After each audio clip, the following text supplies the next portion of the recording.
이번 시간에는 지난 시간에 이어서 내용 이론들을 살펴볼 텐데요. 그 첫 번째가 성취동기 이론, 맥클리랜드의 성취동기 이론입니다. 맥클리랜드는 이제 성취동기 이론을 통해서 우리 인간이 뭔가 어려운 일을 달성하고자 하는 욕구가 있다라는 것을 주장했어요. 그래서 장애를 극복해서 높은 목표를 이룩하려는 욕구, 어떤 물건이나 인간, 사상 등을 철저히 이해하고 조작 또는 조직화함에 있어서 보다 빨리 독립적으로 하려는 욕구, 이러한 욕구를 이제 성취동기 욕구라고 얘기를 하고 있습니다. 또한 자신을 몰아붙여서 다른 사람들과 경쟁해서 능가하고 싶은 욕구, 또 자신의 능력을 유감없이 발휘하여 자신의 가치를 높이려는 욕구가 바로 성취동기다라고 얘기를 하는 거죠. 이러한 성취동기가 우리 인간에게 있기 때문에 우리는 더 높은 목표, 더 높은 뭔가 어려운 그런 목표를 달성하려고 하는 욕구가 발현되면 이런 성취동기가 강하게 나타난다라고 보고 있는 겁니다. 그리고 또 애킨슨의 성취동기 이론도 있어요.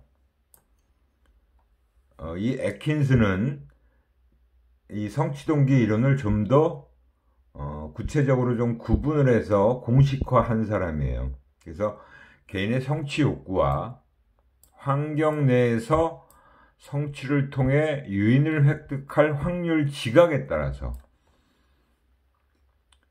개인의 성취 행동이 결정된다라고 주장을 한 겁니다. 성취 행동 경향성, 성취 행동 경향성이 결정된다. 즉 성취 욕구만 가지고 얘기하는 것이 아니라 환경 내에서 내가 이거를 열심히 하면 그 성취를 통해서 어떤 유인가를 얻을 수 있는 그 확률 지각을 말하는 것을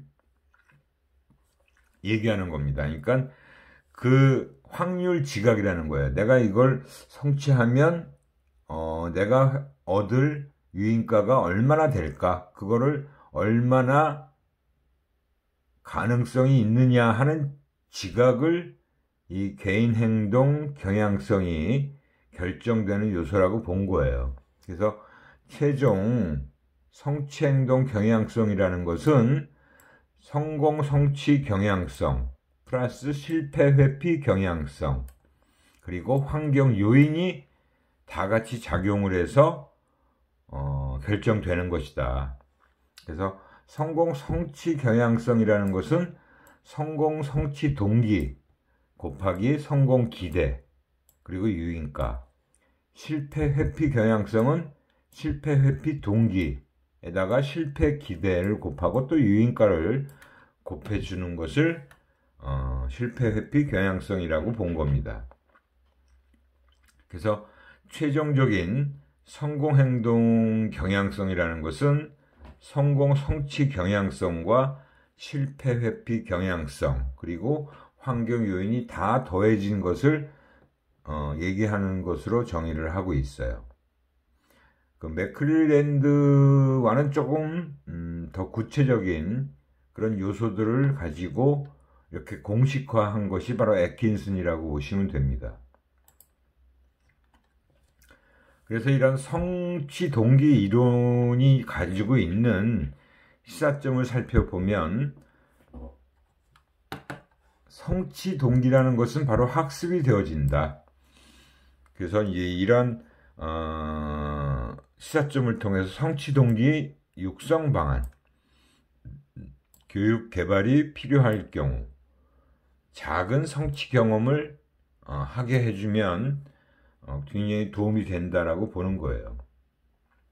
그래서 처음부터 큰 성취 경험보다는 작은 성취 경험을 하나하나 해 나가다 보면 성취 동기가 점점 커지게 되고 나중에는 더 큰 목표를 이루게 되는 그런 것들을 바로 이 성취 동기의 요소라고 본 겁니다. 인사관리 과정에 있어서 개인의 욕구를 고려해서 적재적소에 배치를 하는 것이 가능해진다. 특히 중간관리자는 성취 동기가 강해야 한다.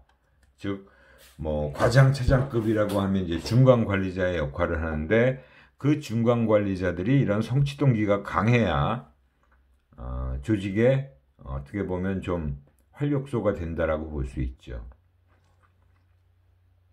직무의 내용이나 목표를 보다 더 도전적으로 만들어줘야 된다. 그게 성취 동기를 유발하는 계기가 되는 거죠. 하급자 관리에서 상대방의 심리를 지배하는 동기 유형과 수준에 대한 이해가 중요하다.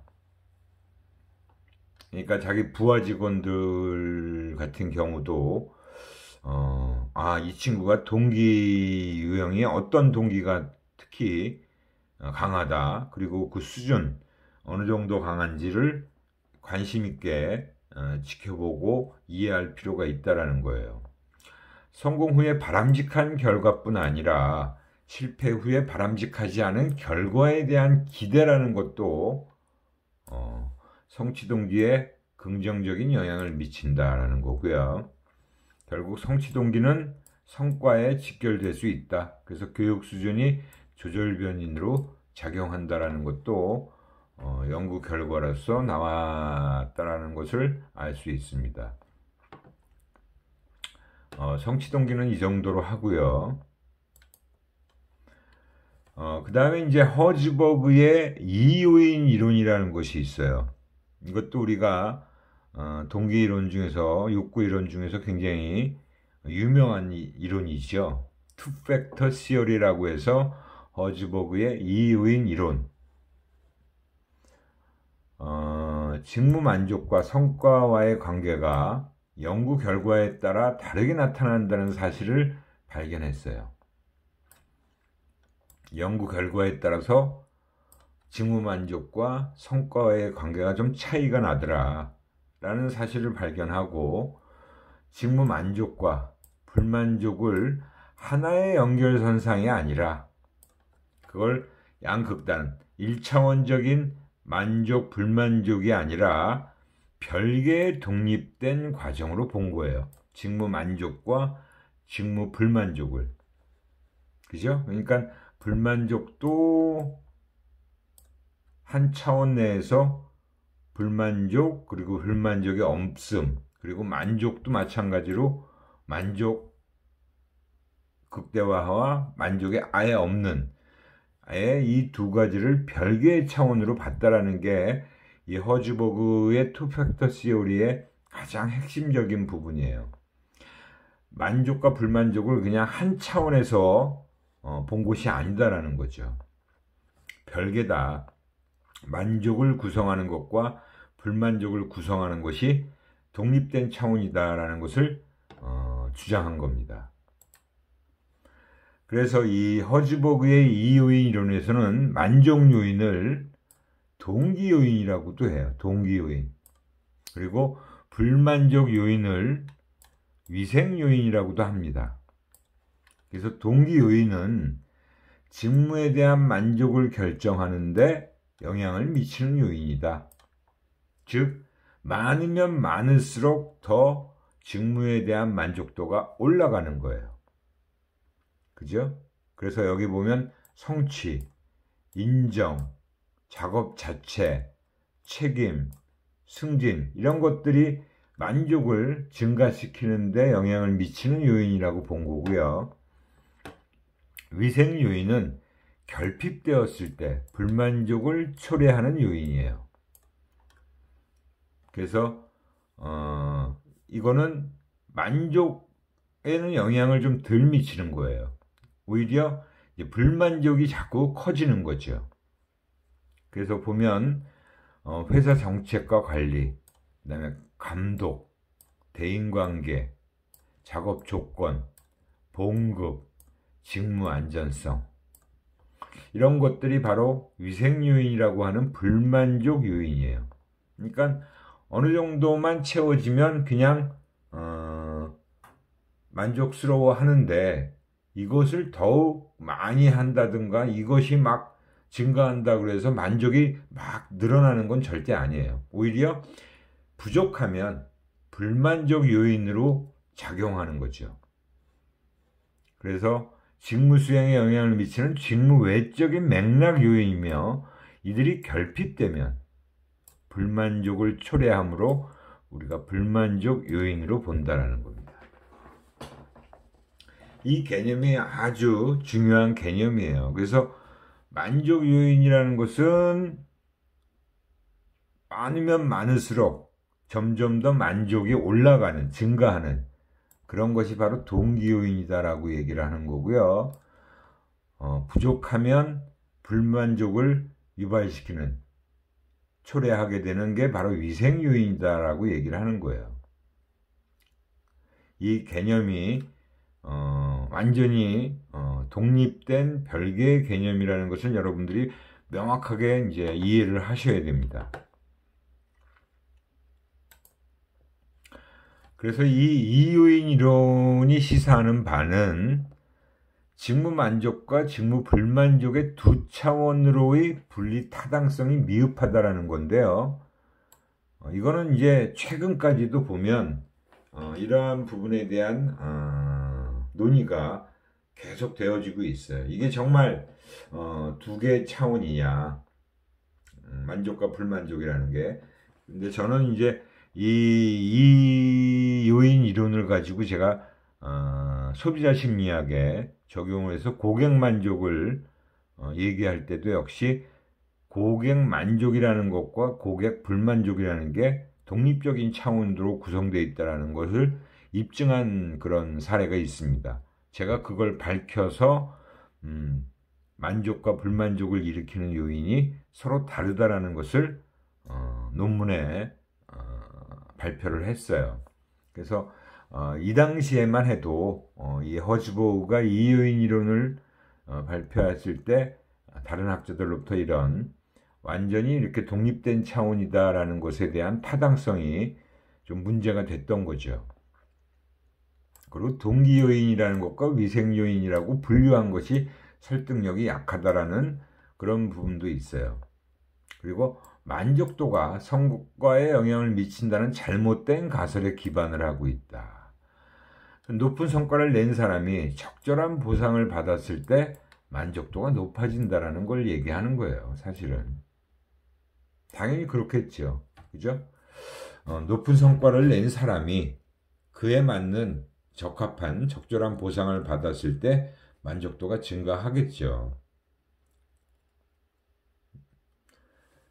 그러니까 만족도가 성과에 영향을 미친다는 건 어떻게 보면 잘못됐다라고 볼 수 있죠. 과학적 엄격성이 결여되어 있다. 그러니까 과학적으로 좀 입증하지 못한 그런 부분이 있었던 거죠. 그 당시에 허즈보우가 이 요인 이론을 발표했을 때. 하지만 그 이론에 대한 평가가 그 당시에 그렇게 좋지는 않았지만 최근에는 이 요인 이론이 시사하는 바가 그래도 조직에서 꽤 일리 있는 그런 시사점으로 작용을 해요. 그래서 직무 확대나 직무 충실화를 통해서 직무 중심의 동기 요인을 구축하는데 이 요인 이론이 좀 기여한 바가 있고, 그 다음에 조직 구조의 양분하다. 그래서 노사 인사 담당의 위생 담당 부분과 동기 요인 담당 부문이 좀 나누어져 있다라는 것을 보여주는 그런 측면이라고 봐야겠죠.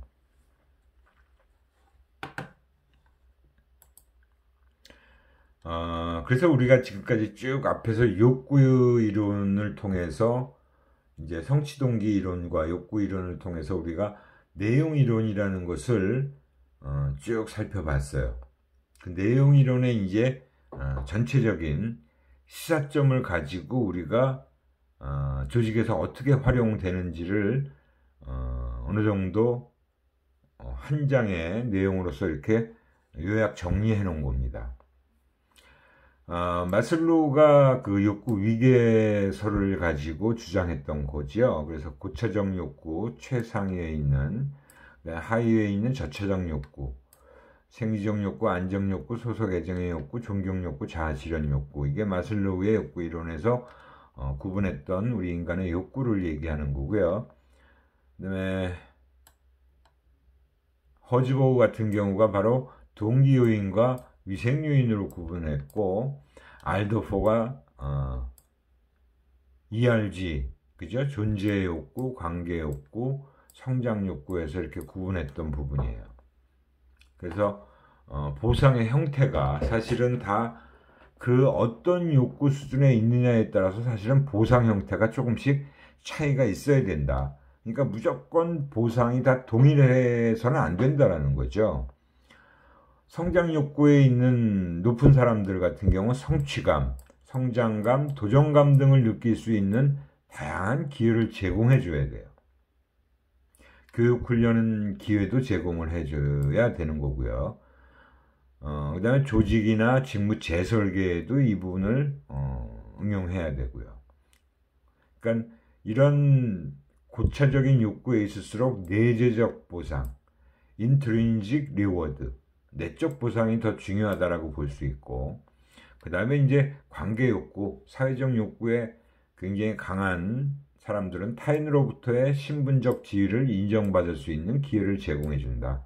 그래서 승진이나 인정, 표창 및 포상 이런 것들이 굉장히 동기 요인으로 작용하는 거죠. 그 다음에 존재 욕구가 가장 기본적인 생리적 욕구나 안정적인 욕구, 그런 생존에 필요한 물질적, 금전적 수단 제공이에요. 그래서 급여, 물품, 복리후생제도 이런 것들이 중요하게 작용할 수 있는 보상의 형태다라고 보는 거고, 그래서 이제 하위 욕구에 머물러 있을수록 외재적 보상, 외적 보상에 더 초점을 맞춰줘야 된다라는 겁니다. 그래서 근로자의 욕구 수준에 기반해서 보상 믹스를 설계해야 된다라는 거죠. 산업 특성, 사업 전략, 리더십 방향 등에 따른 필요 인재를 규명하고, 필요 인재의 여러 가지 욕구 중에 집중할 욕구를 선정하고요. 이에 기반한 주요 보상 형태를 결정해 준다. 그러니까 그 직원이, 조직 구성원이 주로 어떤 욕구 수준을 많이 가지고 있느냐 하는 부분을 파악을 해서 그에 맞는 보상이 이루어져야 된다는 거예요. 성장 욕구가 강한 사람한테 월급 더 줄게 하는 건 별로 그렇게 크게 그 사람의 동기 수준을 올리는 게 아니라는 거죠. 무슨 얘기인지 다 아실 거예요. 그죠? 그런 것들이 바로 이런 내용 이론을 통해서 우리가 욕구 수준에 따르는 보상 형태가 달라져야 된다라는 중요한 시사점을 엿볼 수 있었습니다. 다음에 이제 여기서부터는 과정 이론들을 쭉 살펴볼 거예요. 과정 이론.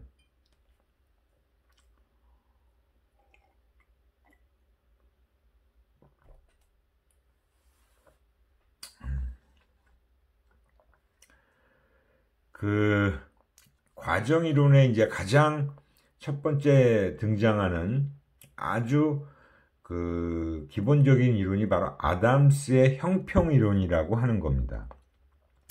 아담스의 형평 이론은 개인과 개인 또는 개인과 조직 간의 교환 관계에 초점을 두고 있고요. 그 교환 관계에서 지각되는 불균형이 갖는 동기 효과를 설명해 주고 있어요. 불균형이 갖는 동기 효과. 그래서 여기서는 이제 균형, 그 다음에 불균형이라는 부분이 굉장히 중요한 개념이라고 볼 수 있습니다. 그러니까 사람은 자기가 준 것, 내가 쏟아 부은 것, 투입한 것이죠. 과 받은 것, 아웃풋이라고 하는 부분을 상대방이 준 것과 상대방이 받은 것에 비교해서 교환관계가 공정성을 유지하고 있는지를 판단하고 그 공정성을 유지하는 방향으로 자신의 행동 방향을 결정한다는 거예요. 그러니까 내가 투입한 것 대비 아웃풋이 얼마나 있느냐, 내 스스로 나 자신을 그렇게 생각하는데 다른 사람들이 투입한 것 대비 얼마나 더 받았는지 그거를 비교한다라는 거예요. 사람들은. 그래서 서로 그 내가 투입한 것 대비 받은 것이랑 다른 사람이 투입한 것 대비 받은 것이 균형을 이루어줘야 되는데 그것이 균형이 깨지면 이게 맞지 않은데 내가 일한 만큼 받은 것과 저 친구가 일한 만큼 받은 게 저 친구는 더 받았어 라고 지각을 하면 거기서부터 이제 공정하지 못하다라고 생각을 하는 거죠. 불균형이 지각되면 문제가 생겨요. 그게 바로 형평이론이라고 하는 겁니다. 그래서 이 불형평에 대한 반응이 이제 중요한 거겠죠. 이제 불형평 지각을 하게 되고 형평성 회복 노력이라는 것이 이제 발생하게 돼요. 그래서 우선 과소보상의 예를 살펴보면 과소보상이라는 건 내가 일한 만큼 받은 것이 타인이 일한 만큼 받은 것보다 못하다고 생각하면 적게 받았다고 생각하면 그건 과소보상이죠. 근데 거꾸로 또 과대보상의 경우도 있을 수 있잖아요. 그죠? 내가 저 친구가 일한 만큼 받은 것보다 내가 일한 만큼 받은 것이 좀 더 커 보여. 그래도 크다라고 생각하면 역시 그것도 불형평이잖아요. 그래서 이 두 가지 경우가 다 불형평의 경우에 해당되는 거예요. 그럴 때 이제 형평성을 회복하려는 노력이 나타나겠죠. 우선 투입을 바꿀 수가 있죠. 내가 저 친구랑 비슷하게 일했는데 난 요만큼밖에 못 받았는데 저 친구는 나보다 더 받았어? 그럼 난 인풋을 줄이는 거죠. 그죠? 근데 여기서 이제 산출을 변경하는 경우는 내가 인풋을 그대로 유지한다면 난 더 받아야 돼. 라고 하는 거예요. 그 다음에 이제 장이탈이라는 건 뭐냐면 leaving the field, 그 필드를 떠난다라는 것은 그 증거, 그 비교하는 그 사람과의 관계를 변경시키는 거죠. 장이탈. 완전히 거기서 벗어난다라는 게 바로 장이탈이에요. 그 필드를 떠난다라는 거죠. 증거인물, 그 비교하는 증거인물에 대한 영향력을 행사하게 되는 경우도 있고 증거인물을 바꾸는 경우도 생겨요. 그래서 이게 이제 형평성 회복을 하기 위한 어떤 노력이라고 볼 수 있고요. 그 다음에 이제 내가 좀 더 받고 있다. 내가 노력한 것 대비 받는 것이 타인들이 노력한 것 대비 받는 것보다 좀 더 많다라고 생각이 되면 우선 내가 투입한 것 대비 받는 것이 나는 이게 당연히 이렇게 받아야 돼 라고 하는 인지적 왜곡을 할 수 있어요. 그렇게 크게 잘못된 게 아닌데 라고 지각을 하는 거죠. 자기가 더 받는 경우에는. 그리고 또 비교 대상을 변경할 수도 있어요. 그렇게 투입 대비 산출이 적은 친구보다 많은 친구를 찾게 되겠죠. 그래서 자기도 그래 저 친구도 저만큼 받는데 나도 이만큼 받는 게 당연하지 라고 생각을 한다는 거예요. 그리고 자신의 투입을 그래 그럼 내가 좀 더 인풋 노력을 더해서 받은 것만큼 이 정도 받을 수 있는 만큼 난 노력을 더 해야겠다라고도 생각을 할 수 있다라는 거예요.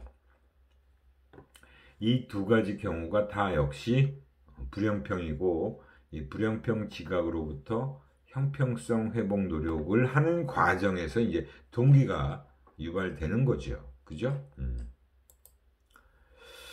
그래서 이 형평 이론이 어떤 그 평가를 받았냐 하면 과소보상과 과대보상의 경계가 개인에 따라서 큰 차이를 보인다. 그래서 과다 지급의 시격이 크다. 그러니까 전부 이 과소보상과 과대보상이란 부분이 동일하게 이렇게 작용을 안 한다는 거예요. 그 어떤 개인냐에 따라서 개인별로 다 다르게 큰 차이를 보이더라는 거죠.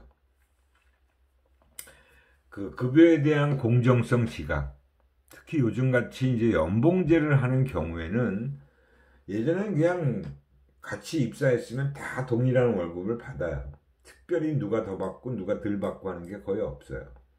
근데 최근에는 이제 연봉 협상을 통해서 자기가 받는 연봉이 개인별로 다 다르다는 거죠. 그러니까 그 연봉에 대한 공정성 지각도 굉장히 예민하게 민감하게 이루어질 수가 있고요. 직무성과 조직 몰입 간에는 바로 정의 상관관계가 있더라. 이것도 굉장히 그 공정하게 내가 대우를 받고 있느냐, 다른 사람에 비해서 적냐 많으냐 뭐 이런 공정성 지각이라는 부분이 직무성과나 조직 몰입에도 다 영향을 미치더라는 얘기예요. 상관관계가 있다는 얘기죠. 결국은 이제 불공정 지각은 만족도를 떨어뜨리고요. 대인 갈등을 유발하고 이직 증가의 원인으로 작용하더라는 거예요. 근데 이 형평이론이 가지고 있는 한계점은 비교하는 인물 기준에 대한 이론적 미비다. 그 증거인물을 얘기하는 거죠.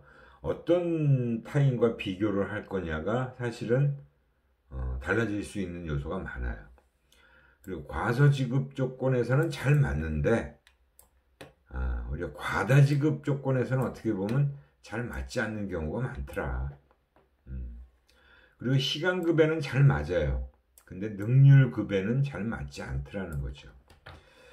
그러니까 시간급은 어떻게 보면 투입에 대한 부분이 명확하잖아요. 내가 10시간 일했으면 상대방도 10시간 일했다 그러면 동일하게 인풋을 보인 거예요. 그게 시간 개념의 시간급이라는 거죠. 근데 능률급이라는 것은 개인의 능률이라는 게 다 차이가 있잖아요. 동일하지가 않다는 거죠. 그리고 측정하기도 어렵고요. 그렇기 때문에 이런 또 이론에 대한 한계점이 작용한다라는 것도 우리가 알 수 있는 부분이 형평이론에서 나타나는 부분입니다.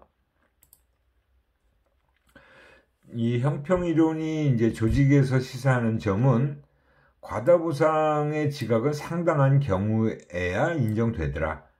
그거의 얘기는 이제 내가 더 받고 있다라는 지각이기 때문에 그게 굉장히 많이 받으면 본인 스스로도 굉장히 부담스러워하니까 상당히 크게 받는 경우에만 과다보상에 대한 지각이 작용할 수 있다는 거예요. 남보다 조금 뭐 이런 건 비슷한데 내가 조금 더 받는다? 그건 별로 그렇게 과다보상이라고 지각하지 않는다는 거죠. 그리고 이제 과다보상의 장단점이 다 존재한다. 뭐 장점에 대해서는 뭐 내가 그 정도로 인정받으니까 감사하고 노력을 좀 더 해야지. 단점이다 그러면 자원의 한계를 지각할 수도 있다는 거죠. 과소보상을 통한 조직의 이익은 전혀 없다라는 거예요. 그리고 공정성 유지는 결국은 이직 부정적 행위에는 효과적이지만 성과와는 또 무관하다는 거예요. 공정성이 유지되면 뭐 결근이나 이직 같은 것들이 굉장히 작겠죠. 근데 이제 그런 부정적 행위에는 좀 효과적인데 성과를 크게 내느냐 못 내느냐 하고는 사실 상관이 없다라는 거죠. 그 다음에 이제 공정성 유지는 성과 향상보다는 성과 저하를 방지하거나 이직 결근의 방지 차원이다. 즉 부정적인 결과를 좀 미리 막을 수 있는 그런 차원에서 이 공정성 유지가 작용할 수 있다는 거고요. 그 다음에 아웃풋을 성과를 금전적 이외의 요소들 뭐 그런 보상받는 것만을 금전적 보상만 그 성과 아웃풋에 넣지 말고 뭐 전배나 이제 그 부서가 좀 이동되는 거, 그다음에 교육, 인정 이렇게 다양한 그 성과 요소들을 좀 개발해야 될 필요성이 있다라는 것들이 바로 이 형평 이론을 통해서 조직에서 시사하는 바라고 볼 수 있습니다. 그 다음에 이제 과정 이론 두 번째 이론이 바로 기대 이론이라는 거예요. 기대 이론. 우리가 이제 expectancy theory라고 얘기를 하죠. 직무 수행을 통해서 장차 개인이 바라는 좋은 성과. 그러니까 내가 열심히 일을 해서 직무 수행을 통해서 이런 좋은 성과를 얻을 수 있다고 지각하는 주관적 확률입니다. 그것 스스로가 이런 내가 열심히 일하면 좋은 결과가 나올 거야 라고 개인이 그 정도 어느 정도의 확률로 지각하느냐가 작업 동기를 결정 지어준다라고 하는 것이 바로 기대 이론입니다. 그래서 개인이 동기부여 행동과 노력의 방향을 선택한다는 관점입니다. 우리가 보통 어떤 일을 하기 전에 내가 이거를 해서 성공할 가능성이 뭐 80%인지 뭐 50%인지 아니면 한 30%밖에 안 돼. 이래버리면 그 주관적 확률에 따라서 사실은 그 열심히 일하는 정도가 달라지겠죠. 어차피 내가 이거 한다고 해서 잘 될 것 같지 않아요. 그러면 내가 최대의 노력을 기울이지 않게 되죠. 근데 확률이 높아요. 내가 이거 열심히 하면 좋은 성과를 얻을 수 있을 거야 라는 그런 기대가 높게 되면 동기 수준도 올라가겠죠. 그게 바로 기대 이론이라고 하는 부분입니다. 그 개인이 자신의 노력에 대하여 갖는 기대가 노력의 결과로 얻어지는 결과물에 대한 주관적 가치에 의해서 결정되는 것이다. 동기부여를 인간의 인지적 작용의 결과로 본다. 우리가 조건 현성에서도 역시 이렇게 인지적인 측면으로 설명하는 경우도 있었죠. 그 다음에 사람은 자신의 기대감이 높은 쪽으로 행동하게 된다. 당연히 그렇잖아요. 여러분들도 어떤 대안이 몇 개가 있는데 그 대안 중에서 내가 A를 선택하게 되면 A를 선택해서 성공할 확률이 얼마나 되는지, 또 B를 선택했을 때 성공할 확률이 얼마나 되는지, 그게 뭐 대인관계든 뭐 아니면 일이든 뭐 공부든 뭐가 됐든 간에 사실은 그 대상에 대해서 내가 성공할 확률이 높은 쪽으로 우리는 움직이게 돼 있다라는 거예요. 그죠? 아마 여러분들도 이런 그 생각을 해본 적들이 있을 겁니다. 그래서 이 기대 이론에 보면 또 역시 브룸의 기대 이론이라는 것이 있는데, 이 브룸 같은 경우는 기대를, 그죠? 노력하면 성과가 나올까? 라고 하는 주관적 확률이라고 봤어요. 그리고 도구성, 성과에는 어떤 보상이 따라올까? 주관적 믿음이에요. 그리고 유인가, 밸런스라고 하는 보상이 내게 얼마나 의미 있고 가치가 있을까? 그 주관적 가치입니다. 그래서 사실은 이 세 개의 개념이 바로 동기를 결정 지어주는 그런 요소다라고 보는 거죠. 모티베이션, 모티브, 이 M이라는 건 그렇고요. 그래서 익스펙턴시가 바로 기대감이라고 하는 거죠. 그리고 도구성과 유인가가 곱해진 총합의 2를 곱하게 되면 기대가 이제 거기에 곱해져 가지고 동기 수준이 결정된다라고 하는 겁니다. 그래서 어떤 노력을 하는 것은 어떤 성과를 내게 돼 있죠. 거기서 이제 기대감이 작용하는 거예요. 그죠? 기대감이 여기서 작용하는 거죠. 얼마나 노력하면 성과가 나올까? 어떤 성과가 나올까? 그리고 그 성과를 내게 되면 어떤 보상이 따라올까? 그죠? 거기에 도구성이라는 것이 작용을 하죠. 그리고 그 보상이라는 것은 나한테 얼마나 의미가 있고 가치가 있나? 그게 바로 유인가라는 거죠. 그죠? 이것들이 이제 결국은 기대이론이라는 걸로 설명이 되어지고 있는 겁니다. 이 노력이라는 부분이 얼마나 크게 이루어질지, 노력을 얼마나 많이 하게 될지는 바로 이러한 것들에 의해서 결정되어질 수 있다는 거예요.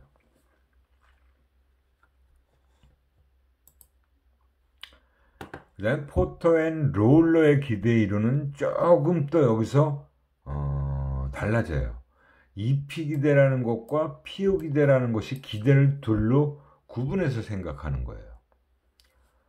노력하면 성공할까? 노력하면 성공할까? 그 다음에 성공하면 보상이 주어질까? 이것이 이제 완전히 구분되는 기대죠, 사실은. 그죠? 그래서 EP 기대, PO 기대라는 것입니다. 그것도 역시 다 주관적인 확률이에요. 그리고 나서 이제 유인가가 얼마나 내게 그 보상이라는 것이 의미 있고 가치가 있나.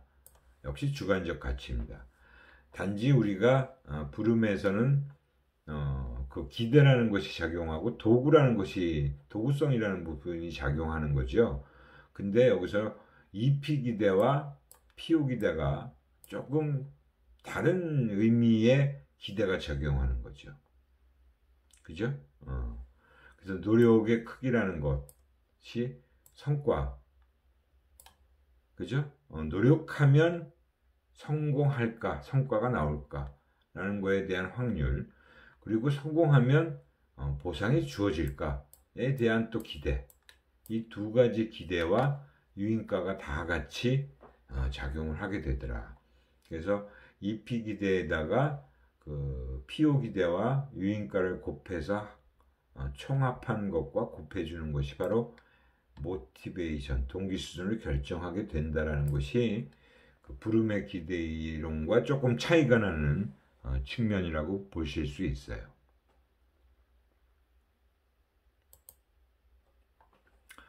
그래서 이 기대 이론이 시사하고 있는 바는 우선 이론에 대한 특징을 보면 대체로 이론의 예측 정확성이라는 부분은 인정되고 있습니다. 그리고 개인차에 대한 강조가 나타나고 있고요. 이제 그런 것들이 개인차에 의해서 좀 다르게 나타난다는 거고요. 개인의 목표와 욕망이 어떻게 행동으로 이어지는가에 대한 설명력이다라는 부분을 얘기하고 있는데, 그러니까 어떤 한 개인이 그 내가 어떤 대상을 향한 그 목표라고 하는 부분이 거기다가 내 욕구 수준이 어떻게 행동으로 이어질지, 얼마나 그 기대를 하고 성공을 하게 될지를 기대하고, 또 그 성공을 하면 어떤 보상이 주어질지를 기대하고, 그 보상이 얼마나 나한테 가치가 있을지에 대한 부분들이 그 행동의 결정 요인으로 작용하는 거예요. 근데 그게 사실은 다 개인별로 다 다르다라는 것이죠. 동일하게 다 얘기하기는 힘들어요. 그죠? 그래서 지나친 이제 이론의 한계점으로 개인 선택 위주의 관점에 두고 있기 때문에 직무 환경과의 연계성 연구가 필요하다라는 얘기가 나온 겁니다. 직무 환경이라는 부분에 의해서도 또 달라질 수 있는 요소가 있잖아요. 그죠? 근데 이제 여긴 철저하게 개인 그 한 사람의 그 수준을 너무 초점을 맞춰서 보고 있다는 거예요. 개인마다의 개인차, 기대감, 수단성, 유의성으로 인하여 실제 경영상에서 종업원 동기부여 수단으로서의 정책 수립에 어려움이 존재한다. 이 얘기는 뭐냐면 개개인마다 기대감도 다르고 이제 수단성도 다르고 유의성도 사실은 다 달라질 수가 있잖아요. 그 개인차로 인해서 실제 경영상에서는 종업원의 동기부여 수단으로서의 어떤 정책을 만들어내는 것에 대해서 어려움이 나타날 수 있다는 거예요. 그렇기 때문에 사실은 참 어려운 문제입니다, 이게. 누구한테는 뭐 칭찬해 주니까 굉장히 좋아하는 사람이 있는가 하면 누구한테는 칭찬해 주는 게 뭐 그저 그렇다는 얘기네 뭐 이렇게 받아들이는 사람도 있을 수 있고, 그죠? 그리고 개인마다 성공을 할까에 대한 기대도 다 다를 것이고, 어떤 일이냐에 따라서 또 성공을 하면 보상이 주어진다라는 기대감도 또 달라지겠죠. 그리고 그 주어지는 보상이 어떤 누구한테는 굉장히 의미 있고 가치 있는 것인데, 누구한테는 동일한 보상이 주어지더라도 별로 그렇게 의미도 없고 가치도 없어 보이는 경우도 있단 말이에요. 그래서 참 동기부여 수단으로서 이 기대 이론을 적용한다는 게 굉장히 어려운 부분이 있다라고 볼 수 있는 겁니다. 그 두 개의 기대 이론을 통해서 조직에서의 시사점을 한번 쭉 살펴보면, 개별 구성원, 각 구성원이 가치를 부여하고 있는 성과들을 알아야 돼요. 어떤 성과에다가 가치를 부여하고 있는지, 그리고 관리자로서 구성원들에게 어떤 행동을 기대하는지 명확히 해줘야 된다. 즉 팀장은 팀원들한테 이번 프로젝트를 통해서 나는 뭐 이러이러한 것들을 해내리라고, 여러분들이 이렇게 잘 하리라고 기대한다 라는 것을 분명히 밝혀줄 필요가 있다는 거죠. 그 관리자가 바라는 작업 수행 수준이, 그죠? 작업 수행 수준이 구성원들에게 달성한 가능한 것인지를 또 확인해야 될 필요도 있어요. 팀장 입장에서 팀원들이 이 정도의 수준으로 일을 해주길 바라는 거예요. 근데 그것들이 구성원들에게 정말 달성 가능한 것인지를 확인하지 않고 기대만 하면 안 되죠. 사실은 야, 내가 너희들을 잘못 봤네, 이 정도밖에 안 되는구나 라는 얘기가 나올 수도 있다는 거죠. 그리고 관리자가 바라는 수행량과 구성원들이 바라는 성과들을 연결시켜야 돼요. 이 정도의 일을 해내는 사람들, 이런 팀원들한테 그 팀원들이 바라는 성과들을 연결시켜 줄 필요가 있다. 이 정도 일을 하면 이런 성과가 이 정도로 충분히 나올 거야 라는 것을 연결시켜서 생각할 수 있어야 된다는 거죠. 그래서 이제 기대감을 올리는 부분은 교육훈련, 재배치, 격려, 협조, 충분한 정보, 지원 확대를 일으킬 수가 있고요. 이런 거에 활용될 수가 있다는 거고, 피요 기대 같은 경우가 이제 도구성을 올리는 거죠. 그죠? 상하 간의 신뢰 문제, 약속 이행, 그런 거예요. 그러니까 야, 이번 프로젝트 하고 나면 내가 정말 이런 보상을 받게 해줄게 라고 약속을 했으면 그 약속을 지켜줘야 돼요. 그 상하 간의 신뢰 문제죠. 그 다음에 보상 기준의 명확화, 분명하게 보상 기준을 명확하게 할 필요가 있다는 거죠. 그게 이제 애매해지면 안 돼요. 야, 이거 이번 프로젝트 하고 나면 팀장이 우리한테 이런 보상을 줄 것이다라고 생각하는데, 일은 다 잘했고 성과를 내는데도 불구하고 그 부하 직원들이 기대하고 있는 보상이 안 주어지면 그게 바로 어떻게 보면 배신당했다라고 생각하는 거죠. 야, 팀장이 이 정도밖에 안 돼? 이 정도밖에 못 해줘? 뭐 이런 실망을 하게 되고 자꾸 팀장을 믿지 않게 되는 그런 일이 벌어질 수 있어요.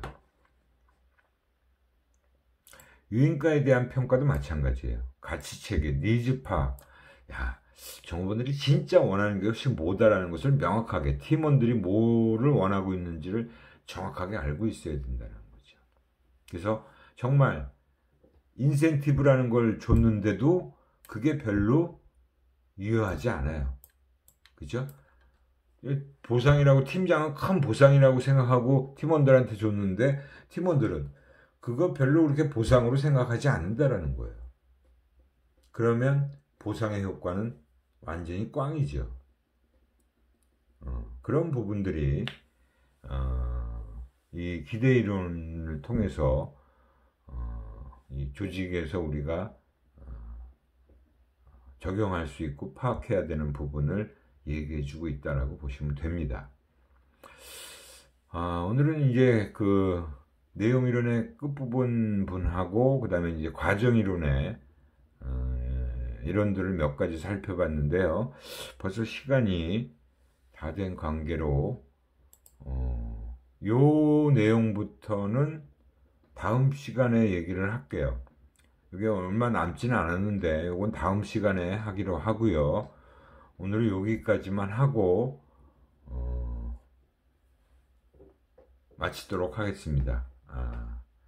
수고 많으셨고요. 혹시 질문사항 있으면 또 역시 질문 코너에 올려주시면 제가 보는 대로 답변을 드리도록 하겠습니다. 수고했어요. 다음 시간에 뵙겠습니다.